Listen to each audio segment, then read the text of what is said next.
What up? Yo, how's it going? Don't you just love a wheelie chair to fly around your office like you're a crazy bat out of hell? Anyway, welcome to today. Today we're talking about the Eisenhower Matrix. And you're probably wondering, what the hell does an Eisenhower Matrix mean? Why am I talking about something that was invented in like the 50s?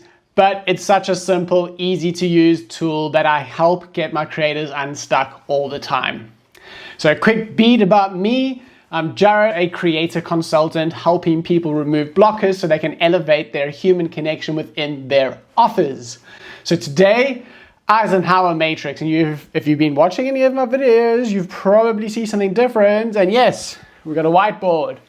So I'm going to clean this off and I'm going to draw out, wow, it's real dirty. I'm going to draw out what the Eisenhower Matrix looks like, how I used it with a specific creator, and how I like to mix it up a bit. I think there's another thing, like, I'm not sure the name, but it's like, do you like doing it or not? That's basically the crux of it. But first, let's start. Clean slate, beautiful white screen. Okay, so we're gonna go for this, right? I'm gonna write it, then I'll show you because I can't write backwards, but yeah. All right, Eisenhower Matrix. Funny spelling from some old ass president, probably not alive to be honest now, right? I don't know these things. But anyway, that's not the point. The point is the Eisenhower Matrix is 4 quadrants, so you just draw a simple plus line, meaning there's 2 axes, right?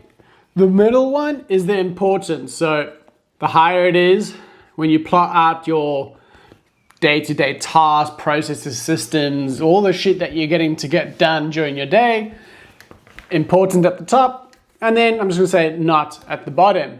And then the middle axis, the horizontal one, it's about urgency. So if it's on the left, it's urgent. If it's on the right, it's not. Okay, so now we've got 4 quadrants. Boom.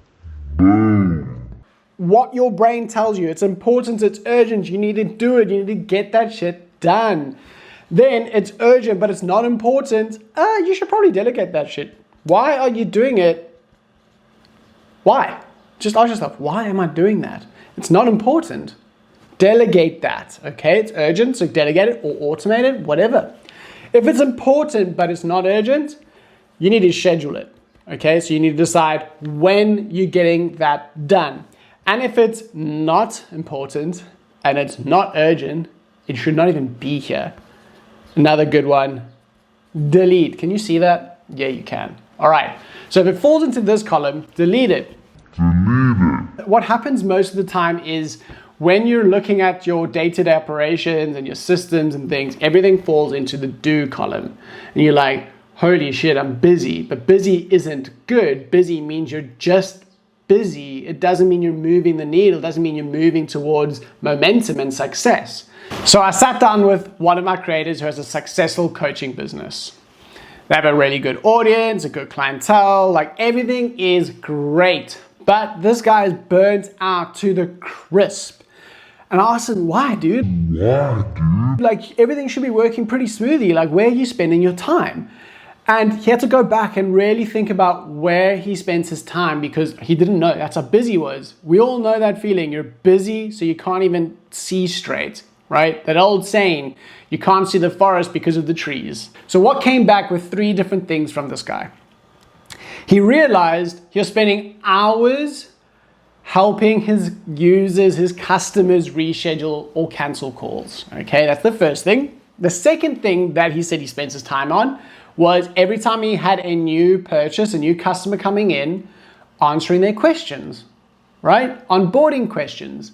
And the third thing was that he was actually delivering way too much of his valuable time inside his offer. What was actually happening was he was sitting in this do column, answering emails to help reschedule calls, answering text messages, doing, because it felt urgent and it felt important.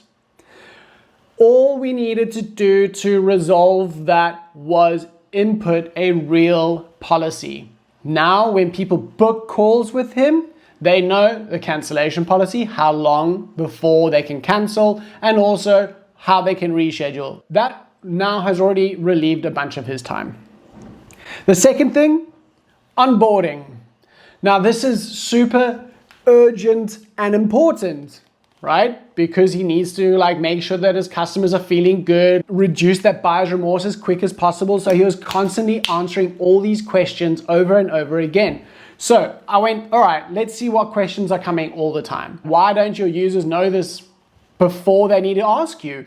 So all we did, simple onboarding checklist with the Q&A input, and on purchase, they get an email into their inbox with those questions and the answers there. So now no longer has a busy, important, and urgent. It's actually kind of been delegated, right? It's still important, it's still urgent, but he's just automated the hell out of it. Number 3, his offer. Again, he was putting way too much time and value into this low ticket offer. It was about $30 a month, right? And he realized that all his time was spent in face-to-face calls, or they were spent in the admin around it. So all we did was a simple shift. We went, instead of being FaceTime, it's a sync. So now, again, it's not important or urgent because it actually doesn't exist in this offer. So now this important and urgent block that he was spending all his bloody time in is very calm. Everything's chilled. So how do we deliver that value still to those users that purchase? It's actually in this column. It's important, but it's not urgent because he's just reframed the offer. He's literally gone to them and said, cool, you submit the stuff to me, I review it, and I'll get it back to you. It's now scheduled in his calendar. It's not sitting here in urgent and important. It's important, scheduled, it gets done.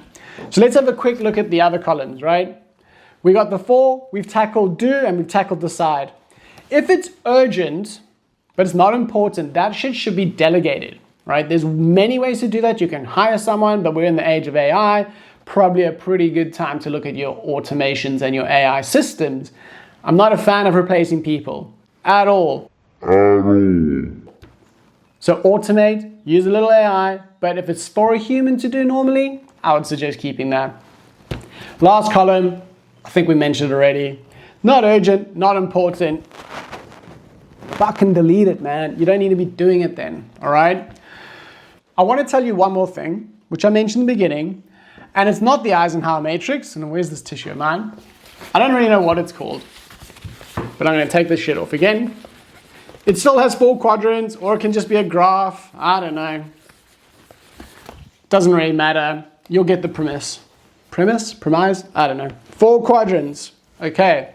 Now this is how I work, right?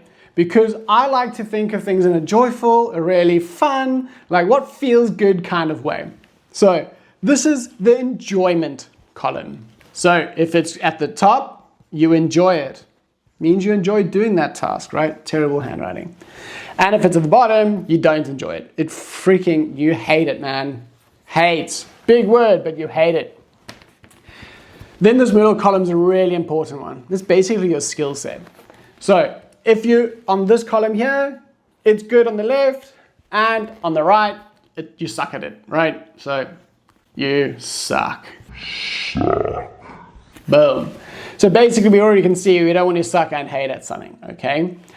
So let's break these columns down. I don't know what the name of this is, but whatever. So if you enjoy it and you're good at it, rad, man, do it. Get that shit done. That is the task that you should be spending your time on because you are good at it, you like doing it, and it brings you fulfillment and joy. Keep doing it, okay? The next one, you're still in the enjoyment phase, but you kind of suck. Now, this is where I sit a lot of the time in creating these videos. I kind of suck at like all the shit that you need to do to prep and stuff. Like today's video, I started recording and then guess what? Memory card full, I had to stop. Man, I like a one-take wonder kind of thing with little cuts here and there, and I was pissed. So for me, I need to stay in this lane here because I enjoy it. So I need to practice that. Does it even, yeah, okay. Basically, I need to learn. right? So I'll just keep doing it. I'll keep learning. And you know what? This is where I love the surf analogy.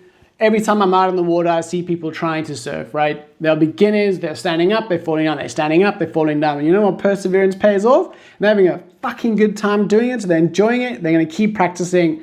And I have that same motto for pretty much everything in life. Now let's look at these other two columns.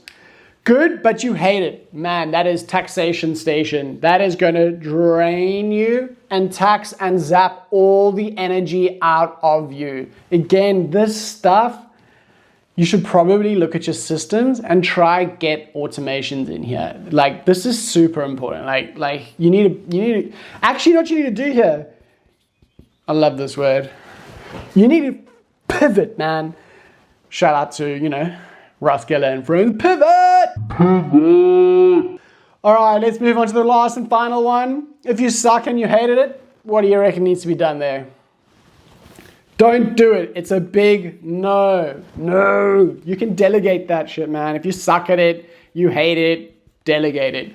Now, I learned that the hard way when I was younger. I was trying to do my own accounting and all that jazz for a business I was running and e-commerce. I was like, yeah, man, this sucks. And I hate it. And one of my friends said to me, he's like, there are people in the world that get paid to do exactly what you're doing. Like, they are good at it. You should pay them to do it for you. And I was like, you know what? You're bloody right, man. And I did. And it was like the best thing did. So I delegated the hell out of that. I paid the person. And I was like, never have to worry about it again. So good. So today's takeaway, Eisenhower Matrix, epic for making you see where you have problems so that you can fix them. Also, you can use it in multiple ways. Like I said, I'd like this one. Enjoy. And what's the other column? Oh yeah, your skill set. So if you enjoy it and the skills, man, do it, stick there. That's your lane. That is where you are in your flow state. Keep doing it. If this happens to correlate with your important and urgent column in the Eisenhower Matrix, keep doing that. Like, that is like literally where you're going to get the most momentum, the most flow, the best success that you can have with your business. Now, if you're keen to chat more about this, I have a private Telegram community. You're welcome to join. It's free. I don't know where the link will be. It'll be in the description below, right? So welcome to join that. Hit it. Myself and a colleague of mine, Emma, super rad person too. We run that group and we deliver a lot of value in there. And right now we're talking about how to use AI in your systems.